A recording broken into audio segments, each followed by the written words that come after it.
ये जो महीना है 23 अक्टूबर तक इमरान साहब के कई मामलात में उनके हक में जा रहा है। 23 अक्टूबर तक? हाँ, 23 अक्टूबर उसके बाद बहुत ज़्यादा हक में जा रहा है। उसके बाद में सर वो मुल्क में किसी कलीदी शख्सियत के हवाले से कोई टेंशन आ रही है। अच्छा, वो टेंशन आ रही है कलीदी शख्सियत वाली? मुझे ऐसा लगता है कि वो नवंबर के पहले हफ्ते में 10-11 नवंबर तक वो एक कशीदगी बनी हुई है, उलझन बनी हुई है। ये जो महीना है 23 अक्टूबर तक इमरान साहब के ज़्यादा उनके कई मामलात में उनके हक में जा रहा है। 23 अक्टूबर तक? हाँ, 23 अक्टूबर तक। उसके बाद बहुत ज़्यादा हक में जा रहा है। उसके बाद में सर वो मुल्क में किसी कलीदी शख्सियत के हवाले से कोई टेंशन आ रही है। अच्छा, वो टेंशन आ रही है कलीदी शख्सियत वाली?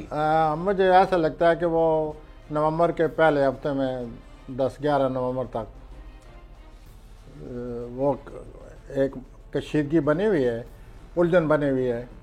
तो ये उलझन पूरे पाकिस्तान के लिए बनी हुई है, इमरान खान के लिए बनी हुई है या हुकूमत के लिए बनी हुई है? सर, ये पूरे पाकिस्तान के लिए बनी हुई है। अच्छा, ये मामला कोई बड़ा बुनियादी तौर पर कहीं कोई गड़बड़ है। बुनियादी तौर पर गड़बड़ है और अल्लाह करे ये नवंबर खैरियत से गुजर जाए। नवंबर में जो तब्दीली आएगी उससे हालात में काफ़ी फ़र्क पड़ेगा।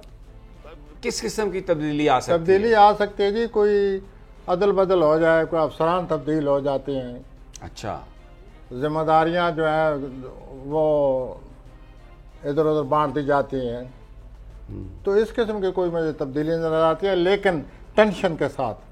पीटीआई का हकीकी आज़ादी मार्च सिर्फ बोल दिखा रहा है। 24 घंटे हकीकी आज़ादी मार्च, सबसे ज्यादा रील्स और सबसे ज्यादा रेटिंग्स के साथ बोल रहा नंबर 1।